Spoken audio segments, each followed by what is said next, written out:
കോഴിക്കോട് തളി ക്ഷേത്രത്തിന് സമീപമുള്ള ഒരു ട്യൂട്ടോറിയൽ കോളേജിൽ MT വാസുദേവൻ നായർ ട്യൂഷൻ പഠിപ്പിച്ചിരുന്ന കാലം. നിരവധി കഥകളിലൂടെ മലയാളത്തിൻ്റെ മനം കവർന്ന എഴുത്തുകാരനായിരുന്നു അക്കാലത്ത് MT വാസുദേവൻ നായർ. പിൽക്കാലത്ത് സംവിധായകനായി മാറിയ ഹരിഹരൻ്റെ ഒരു സുഹൃത്തിനെ MT വാസുദേവൻ നായർ അക്കാലത്ത് അവിടെ പഠിപ്പിക്കുന്നുണ്ട്. ഒരു ദിവസം ഹരിഹരൻ ആ സുഹൃത്തിനോട് പറഞ്ഞു, എനിക്ക് MT വാസുദേവൻ നായരെ നീ ഒന്ന് പരിചയപ്പെടുത്തി തരണം എന്ന്. അതിനെന്താ എന്ന് പറഞ്ഞുകൊണ്ട് ആ സുഹൃത്ത് ഹരിഹരനെയും വിളിച്ചുകൊണ്ട് MTയുടെ അടുത്തെത്തി. MT ആണെങ്കിൽ വളരെ സീരിയസ് ആയ ഒരാളായിരുന്നു. അദ്ദേഹം അധികമൊന്നും സംസാരിക്കുകയില്ല. ഹരിഹരൻ പറഞ്ഞു, ഞാൻ അങ്ങയുടെ കഥകൾ വായിച്ചിട്ടുണ്ട്, എനിക്ക് അങ്ങയുടെ കഥകൾ ഇഷ്ടമാണെന്ന്. ഒരു മൂളൽ മാത്രമായിരുന്നു മറുപടി. MTയുടെ രീതി അതായിരുന്നു. പിന്നീട് മാനാഞ്ചിറ മൈതാനത്തിന് സമീപം MT വാസുദേവൻ നായരും സുഹൃത്തുക്കളും കൂടിച്ചേരുന്ന ഒരു സ്ഥലത്ത് വെച്ച് ഹരിഹരൻ MTയെ കണ്ടു. അപ്പോഴെല്ലാം അദ്ദേഹം നമസ്കാരം പറയും, MT വെറുതെ ഒന്ന് ചിരിക്കും. അത്രയേ ഉള്ളൂ ആ സൗഹൃദം. പിന്നീട് ഹരിഹരൻ സിനിമാ രംഗത്തെത്തി. ഹരിഹരനും MT വാസുദേവൻ നായരും തമ്മിലുള്ള സൗഹൃദത്തിനൊരു തുടർച്ച ഉണ്ടാവുന്നത് മദിരാശിയിൽ വെച്ചാണ്. ഹരിഹരൻ ഇതിനിടയിൽ സംവിധാന സഹായിയായി മാറി മദിരാശിയിൽ എത്തിച്ചേർന്നിരുന്നു. MT വാസുദേവൻ നായർ മുറപ്പെണ്ണ് എന്ന ചിത്രത്തിൻ്റെ ചിത്രീകരണവുമായി ബന്ധപ്പെട്ട് അക്കാലത്ത് മദിരാശിയിലെ ഒരു സ്റ്റുഡിയോയിലുണ്ടായിരുന്നു. ഹരിഹരൻ ഈ സമയത്ത് MT വാസുദേവൻ നായരെ അവിടെ വെച്ച് കാണുകയാണ്. നമസ്കാരം പറഞ്ഞു, സൗഹൃദം പുതുക്കി തീർന്നു. പിന്നീട് ഹരിഹരൻ വളരെ തിരക്കുള്ള സംവിധായകനായി മാറി. MT വാസുദേവൻ നായർ അതിലേറെ തിരക്കുള്ള തിരക്കഥാകൃത്തുമായി മാറി.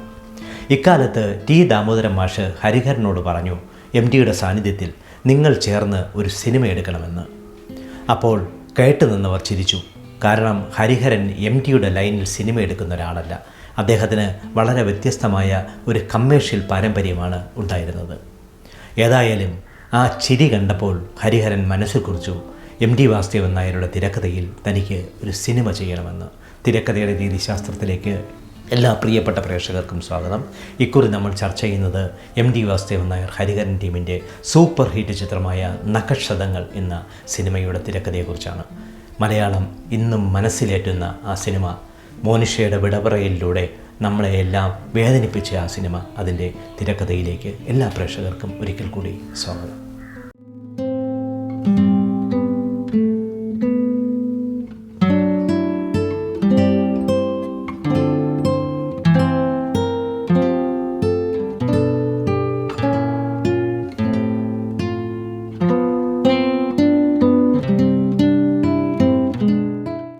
ഒരു തിരക്കഥാകൃത്തായി MT വാസുദേവൻ നായർ ഹരിഹരൻ്റെ സിനിമാ ജീവിതത്തിലേക്ക് പ്രവേശിക്കുന്നത് മുതലാണ് ഹരിഹരൻ്റെ സിനിമാ ജീവിതം മറ്റൊരു ദിശയിലേക്ക് വഴിമാറുന്നത്. നിങ്ങൾക്കെല്ലാം അറിയുന്ന കാര്യമാണിത്. കാരണം അതുവരെ തനി കമ്മേഴ്ഷ്യൽ ചിത്രങ്ങളുടെ സംവിധായകനായിരുന്നു ഹരിഹരൻ. എന്നാൽ ഹരിഹരൻ്റെ പൂർവ്വകഥ അങ്ങനെയല്ല. മദിരാശിയിൽ സിനിമ പഠിക്കുന്നതിന് മുമ്പ് ഹരിഹരൻ യഥേഷ്ടം സിനിമ കണ്ടിരുന്നു. കോഴിക്കോട് താമസിക്കുന്ന കാലത്ത് വളരെ ഗൗരവമായി വായിക്കുകയും വളരെ ഗൗരവമായ സിനിമകൾ കാണുകയും ചെയ്യുന്ന ഒരാളായിരുന്നു ഹരിഹരൻ. സത്യജിത് റായിയുടെ ഏറ്റവും വലിയ ആരാധകൻ കൂടിയായിരുന്നു അദ്ദേഹം. സത്യജിത് റായിയുടെ സിനിമകൾ കാണാൻ ഹരിഹരൻ ബാംഗ്ലൂർ വരെ സഞ്ചരിച്ചിട്ടുണ്ടെന്ന് പറഞ്ഞാൽ ആരാണ് വിശ്വസിക്കുക? എന്നാൽ അതായിരുന്നു സത്യം. സത്യജിത് റായിയെപ്പോലെ സിനിമയുണ്ടാക്കണം എന്ന ആഗ്രഹവുമായാണ് അദ്ദേഹം സിനിമാ ജീവിതത്തിലേക്ക്, അതായത് മദിരാശിയിൽ സിനിമ പഠിക്കുന്നതിന് ചെല്ലുന്നത്. എന്നാൽ മദിരാശിയിൽ കണ്ട കാഴ്ച സത്യജിത് റേ അദ്ദേഹത്തിൻ്റെ സിനിമയിൽ വരച്ചു കാണിച്ചതൊന്നുമല്ല. ഒരുപാട് പേരുടെ ചോറാണ് സിനിമ. നിർമ്മാതാവിന് നഷ്ടം വന്നാൽ, അയാളുടെ ജീവിതം വഴിമുട്ടിയാൽ സംവിധായകന് പിന്നെ സിനിമയെടുക്കാനാവില്ല. ഈ സത്യസന്ധമായ നിലപാട് ബോധ്യമായ ഹരിഹരൻ പിന്നീട് കമ്മേഴ്ഷ്യൽ സിനിമകളുടെ സംവിധായകനായി മാറുകയാണ്. ഇതിൽ നിന്നൊരു മാറ്റമുണ്ടാവുന്നത് ഇടവഴിയിലെ പൂച്ച മിണ്ടാപ്പൂച്ച എന്ന ചിത്രത്തോടുകൂടിയാണ്. കാരണം MT വാസുദേവൻ നായർ ഈ ചിത്രത്തിന് തിരക്കഥ എഴുതി ഹരിഹരന് നൽകുന്നു. ഞാൻ നേരത്തെ പറഞ്ഞതുപോലെ ഹരിഹരന് വേണ്ടി MT വാസുദേവൻ നായർ തിരക്കഥ എഴുതുന്നു എന്ന് പറഞ്ഞ് കേട്ടപ്പോൾ പരിഹസിച്ച് ചിരിച്ചവർക്കുള്ള മറുപടിയായിരുന്നു ഇടവഴിയിലെ പൂച്ച മിണ്ടാപ്പൂച്ച എന്ന സിനിമ. അത്രയേറെ നല്ല സിനിമയായിരുന്നു അത്. നല്ല ഇരുത്തം വന്ന തിരക്കഥയായിരുന്നു അത്. ഇരുത്തം വന്ന ഒരു തിരക്കഥ, ഇരുത്തം വന്ന ഒരു സംവിധായകൻ്റെ കയ്യിൽ കിട്ടിയാൽ എത്ര മികച്ചതാക്കാം എന്നതിൻ്റെ ഉദാഹരണം കൂടിയായി മാറി ആ സിനിമ. MTയുടെ ഒരു തിരക്കഥ ഹരിഹരൻ്റെ കയ്യിൽ കിട്ടിയാൽ അതിൽ അദ്ദേഹം ശരിക്കും പഠിക്കും. കാരണം ഒരു അഭിപ്രായം ആ തിരക്കഥയെക്കുറിച്ച് MTയോട് പറയണമെങ്കിൽ അതിൽ താൻ ശരിക്കും ഹോംവർക്ക് ചെയ്തിരിക്കുന്നു എന്ന ബോധ്യം MTക്കുണ്ടാവണം. നല്ല അഭിപ്രായമാണെങ്കിൽ മാത്രമേ MT അത് സ്വീകരിക്കുകയുള്ളൂ. അല്ലെങ്കിൽ അദ്ദേഹം ഒരു അഭിപ്രായവും തിരികെ പറയാറില്ല, ആ അഭിപ്രായം സ്വീകരിക്കുകയുമില്ല. ഇതായിരുന്നു എം ടിയുടെ രീതി. എം ടിയും ഹരിഹരനും തമ്മിൽ മാനസികമായി വളരെയധികം സിങ്കിങ് ഉണ്ട്. ഒരു നാട്ടുകാരായതിനാവലാവണം അവർ ഒരേപോലെയാണ് ചിന്തിച്ചിരുന്നത്. ഇത് തന്നെയാണ് പഞ്ചാഗ്നി, നഖക്ഷതങ്ങൾ തുടങ്ങിയ സിനിമകളുടെ ഏറ്റവും വലിയ വിജയത്തിൻ്റെ അടിസ്ഥാനവും. ഹരിഹരൻ 10ാം ക്ലാസ്സിൽ പഠിക്കുന്ന കാലം. ഗുരുവായൂർ അമ്പലത്തിൽ അദ്ദേഹത്തിൻ്റെ മുത്തശ്ശിക്ക് ഭജനയിരിക്കണം. 21 ദിവസത്തെ ഭജനയാണ്. 10ാം ക്ലാസ്സുകാരനായതിനാൽ ഹരിഹരൻ മുത്തശ്ശിയോടൊപ്പം പോയി. ഗുരുവായൂർ അമ്പലത്തിന് ചേർന്നുള്ള ഒരു ചെറിയ ലോഡ്ജിലായിരുന്നു അവർ താമസിച്ചിരുന്നത്. അതിന് തൊട്ടടുത്ത് മധുരയിൽ നിന്നെത്തിയ ഒരു അഭിഭാഷകൻ്റെ കുടുംബവും താമസിക്കുന്നുണ്ടായിരുന്നു. അവരും സാധാരണക്കാരായിരുന്നു. എന്നാൽ അതിലൊരു പെൺകുട്ടിയുണ്ട്. അവൾക്ക് 12 വയസ്സ് മാത്രമാണ് ഉണ്ടായിരുന്നത്. ഹരിഹരന് 14 വയസ്സും. ആ കുടുംബവും മുത്തശ്ശിയും ഭജനയിരിക്കാൻ ഒരുമിച്ചാണ് അമ്പലത്തിനുള്ളിലേക്ക് പോയിരുന്നത്. 12 വയസ്സുകാരി പെൺകുട്ടിയും 14 വയസ്സുകാരൻ ഹരിഹരനും അവിടെ ഓടിക്കളിച്ച് നടന്നു.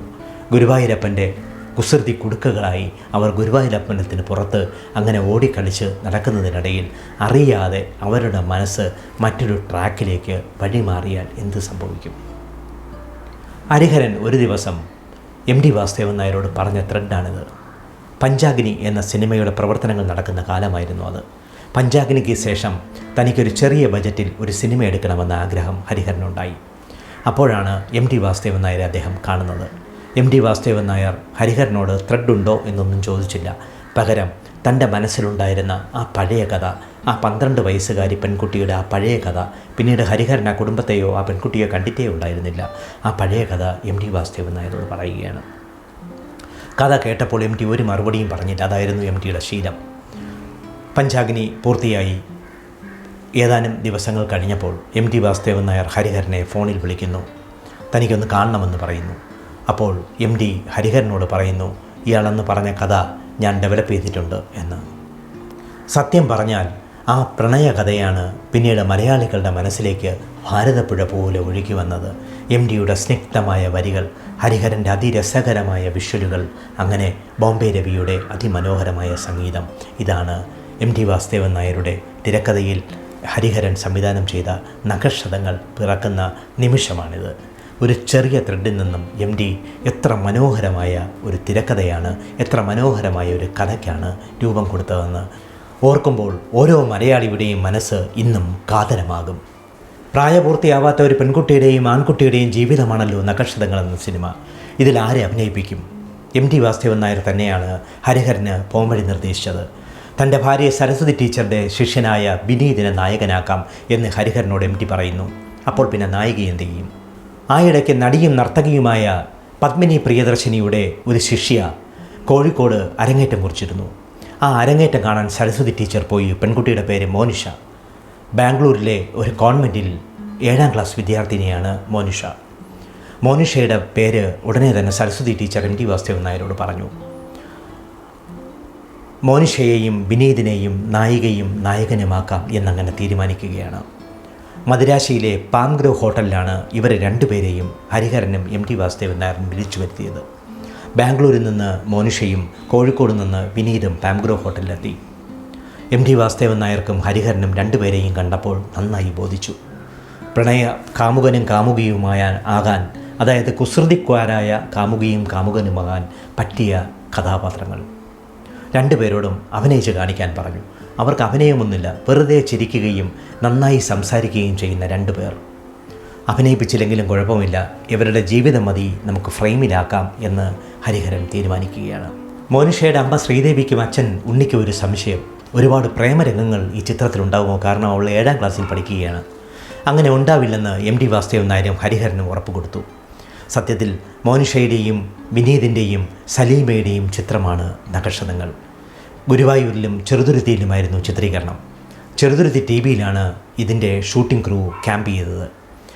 പിന്നീട് പിൽക്കാലത്ത് മോനിഷയുടെ അമ്മ ശ്രീദേവി ഉണ്ണി ഒരു അഭിമുഖത്തിൽ പറഞ്ഞിട്ടുണ്ട്, ആദ്യമായി അവർ വിനീതിനെ കാണുന്ന രംഗം. ബാംഗ്ലൂരിൽ നിന്നും ഒരു അംബാസഡർ കാറിൽ മോനിഷയും അച്ഛനും അമ്മയും ചെറുതുരുത്തി TVയിലേക്ക് എത്തുകയാണ്. അപ്പോൾ ചെറുതുരുത്തി TVയുടെ മുകളിൽ ആ ലോബിയിൽ വിനീത് അങ്ങനെ ഇരിക്കുന്നു. അപ്പോൾ മോനിഷ പുറകിലിരുന്ന് ചോദിച്ചു, ഇതാണോ എൻ്റെ ഹീറോ എന്ന്. വിനീതാണെങ്കിൽ ആകെ അത്ഭുതപ്പെട്ടു പോയി. ഒരു പെൺകുട്ടി, നല്ല ഭംഗിയുള്ളൊരു പെൺകുട്ടി, അവളാണ് തൻ്റെ നായിക. സത്യത്തിൽ ഇതൊരു സിനിമ ഷൂട്ടിംഗ് ആയിരുന്നില്ല. കുതിരവട്ടം പപ്പു എന്ന മലയാളത്തിൻ്റെ പ്രശസ്തനായ നടനെ കാണുമ്പോൾ വിനീതും മോനിഷയും ചിരിയോട് ചിരിയായിരിക്കും. ഇവരുടെ ചിരി സഹിക്കാൻ വയ്യാതെ പെട്ടെന്ന് കോപാക്രാന്തനായ ഹരിഹരൻ ഒരു ദിവസം ഷൂട്ടിങ്ങിന് പാക്കപ്പ് പോലും പറഞ്ഞിട്ടുണ്ട്. പിന്നീട് ഹരിഹരൻ ഏതാണ്ട് ഹെഡ് മാസ്റ്റർ പോലെയാണ് ഇവർ രണ്ടുപേരും ഈ സിനിമയിൽ അഭിനയിപ്പിച്ചത്. മറ്റൊരു രക്ഷയുമില്ല. കാരണം ക്യാമറ കാണുമ്പോൾ ഇവർ രണ്ടുപേരും ചിരി തുടങ്ങും. സിനിമയൊന്നും അവർക്കൊരു വിഷയമേ അല്ല. MT വാസുദേവൻ നായർ വന്ന് മുന്നിൽ നിന്നാലും ഇവർ ചിരിച്ചുകൊണ്ടിരിക്കും. ഈ രണ്ട് കുസൃതി കുടുക്കുകളെയും അഭിനയിപ്പിച്ചതിൻ്റെ പാട് പിൽക്കാലത്ത് MTയും ഹരിഹരനും പലവട്ടം പറഞ്ഞിട്ടുണ്ട്. ഇത് തീർച്ചയായും മലയാള സിനിമയിൽ നവ്യമായ ഒരു അനുഭവമായിരുന്നു. നഖശതങ്ങളെന്ന സിനിമ സംവിധാനം ചെയ്യാൻ തീരുമാനിക്കുമ്പോൾ തന്നെ ഹരിഹരൻ്റെ മനസ്സിലൊരു കാര്യമുണ്ടായിരുന്നു. മെലഡിയുടെ തിരിച്ചുവരവ് ഈ ചിത്രത്തിലുണ്ടാവണം എന്ന്. അക്കാലത്ത് മലയാള സിനിമയിൽ പാട്ടുകൾക്ക് വലിയ പ്രാധാന്യം ഉണ്ടായിരുന്നില്ല. ഇതിലൊരു മാറ്റം ഉണ്ടാവണം എന്ന് തീർച്ചയായും ഹരിഹരനും MT വാസുദേവൻ നായരും തീരുമാനിച്ചു. അങ്ങനെ അവർ നൗഷാദിനെയും ഖയ്യാമിനെയോ ആരെങ്കിലും ഒരാളെ ഈ ചിത്രത്തിൻ്റെ സംഗീത സംവിധായകനാക്കാനും തീരുമാനിച്ചു. കാരണം ONV കുറുപ്പാണ് ഇതിലെ വരികൾ എഴുതുന്നത്. അതിന് പിന്നിൽ ഒരു കഥയുണ്ട്. ശ്രീകുമാരൻ തമ്പിയാണ് ഈ ചിത്രത്തിന് പാട്ടുകൾ എഴുതേണ്ടിയിരുന്നത്. തമ്പി സാറും ഹരിഹരനും തമ്മിലുള്ള ഒരു ചെറിയ പിണക്കമാണ് തമ്പി സാറിന് ഈ ചിത്രം നഷ്ടപ്പെടുത്തിയത്. പിന്നീട് ONV കുറുപ്പിനെ ഈ ചിത്രത്തിൻ്റെ ഗാനരചയിതാവായി തീരുമാനിക്കുന്നു. നൗഷാദ് അല്ലെങ്കിൽ ഖയ്യാം, ഈ രണ്ടിലേതെങ്കിലും ഒരാൾ സംഗീത സംവിധായകനാകണം എന്ന കാര്യത്തിലും തീരുമാനമായി. നൗഷാദിനെ MT വാസുദേവൻ നായരും ഹരിഹരനും ചേർത്താണ് ബോംബെയിൽ പോയി കണ്ടത്. പക്ഷേ അദ്ദേഹം മലയാള സിനിമയ്ക്ക് വേണ്ടി പാട്ടൊരുക്കാൻ തയ്യാറായിരുന്നില്ല. ഖയ്യാം അക്കാലത്ത് വിദേശത്തായിരുന്നു. അതിനും സമയമെടുക്കും അദ്ദേഹം തിരികെ വരാൻ. അപ്പോഴാണ് ഹരിഹരൻ്റെ ഒരു സുഹൃത്ത് രവി എന്ന ബോംബെ രവി എന്ന പിൽക്കാലത്ത് പ്രശസ്തനായ വ്യക്തിയെ സംഗീത സംവിധാനമാക്കിയാൽ എന്തെന്ന ചോദ്യം ഉന്നയിക്കുന്നത്. അങ്ങനെ അവർ രവിയെ പോയി കാണുകയാണ്. BR ചോപ്രയുടെ ഗാനങ്ങൾക്ക്, BR ചോപ്രയുടെ സിനിമയ്ക്ക് ഗാനങ്ങൾ ചിട്ടപ്പെടുത്തി വളരെ പ്രശസ്തനായിരുന്നു അക്കാലത്ത് രവി. അദ്ദേഹത്തോട് മലയാള സിനിമ എന്ന് പറഞ്ഞപ്പോൾ തന്നെ അദ്ദേഹം പറഞ്ഞു, മലയാള സിനിമയിലേക്ക് താനില്ലെന്ന്. കാരണം മലയാള സിനിമയിൽ പാട്ടുകൾക്ക് പ്രാധാന്യം കുറവാണ്. മറ്റൊന്ന്, വളരെ ചെറിയ ഒരു ബജറ്റിൽ തയ്യാറാക്കുന്ന സിനിമകളായിരുന്നു അക്കാലത്ത് മലയാളത്തിലുണ്ടായിരുന്നത്. സംഗീത സംവിധായകന് ആവശ്യമായ ഭൗതികമായ കാര്യങ്ങളൊന്നും ചെയ്തു കൊടുക്കാൻ മലയാള സിനിമയ്ക്ക് അക്കാലത്ത് കഴിഞ്ഞിരുന്നില്ല. അതായിരുന്നു കാരണം. ഏതായാലും MT വാസുദേവൻ നായരുടെ നിർബന്ധത്തിന് രവി വഴങ്ങുകയായിരുന്നു. അദ്ദേഹം അങ്ങനെയാണ് മലയാളത്തിൽ, അതായത് നഖശതങ്ങളുടെ സംഗീത സംവിധായകനായി മാറുന്നത്. നഖശതങ്ങളിലെ ഗാനങ്ങളെല്ലാം മലയാളികളുടെ മനസ്സിൽ ഇന്നുമുണ്ട്. ഗുരുവായൂർ അമ്പലത്തിലെ രാവിലെ നട തുറന്നാൽ നടയടയ്ക്കുന്നത് വരെയുള്ള എല്ലാ സംഗീത ഉപകരണങ്ങളുടെയും സംഗീതം റെക്കോർഡ് ചെയ്ത് ബോംബെ രവിക്ക് ഹരിഹരൻ കൊടുത്തു. അതിൽ നിന്നാണ് അദ്ദേഹം ഇതിലെ ഗാനങ്ങൾ ചിട്ടപ്പെടുത്തിയത്. ബോംബെ രവിയുടെ മലയാളത്തിലെ ഏറ്റവും മികച്ച ഗാനങ്ങളാണ് നഖശതങ്ങൾ എന്ന സിനിമയിലേത്. നഖശതങ്ങൾ എന്ന സിനിമ റിലീസായത് എല്ലാവർക്കും അറിയാം. മോനിഷയ്ക്ക് ഉർവശി അവാർഡ് നേടിക്കൊടുത്തു. KS ചിത്രയ്ക്ക് മികച്ച ഗായികയ്ക്കുള്ള അവാർഡും ദേശീയ അവാർഡും നേടിക്കൊടുത്തു. 1986 നഖശതങ്ങൾ മലയാളത്തിൽ റിലീസായത്. വിനീതും മോനിഷയും സലീമയും അഭിനയിച്ച ഈ സിനിമ സൂപ്പർ ഹിറ്റായി. എല്ലാ പ്രതീക്ഷകൾക്കും അപ്പുറമായിരുന്നു ഈ ചിത്രത്തിൻ്റെ വിജയം. നഖശതങ്ങൾ ഒരിക്കലും മലയാളികൾക്ക് മറക്കാനാവില്ല. അതിന് പ്രധാന കാരണം മോനിഷയുടെ അപകടമരണം തന്നെയായിരുന്നു. 1992 ഡിസംബർ മാസം 5-ാം തീയതി മോനിഷ ഒരു കാർ അപകടത്തിൽ നമ്മെ വിട്ടുപോയി. ഇന്നും നഖശതങ്ങൾ എന്ന സിനിമ ടെലിവിഷനിൽ വരുമ്പോൾ നാം മോനിഷയുടെ മുഖം കണ്ട് വിഷമിക്കാറുണ്ട്. തിരക്കഥയുടെ രീതിശാസ്ത്രത്തിൻ്റെ എപ്പിസോഡ് കേട്ടുകൊണ്ടിരുന്ന എല്ലാ പ്രേക്ഷകർക്കും നന്ദി. അടുത്ത ലക്കം കാണുന്നതുവരെ നമസ്കാരം.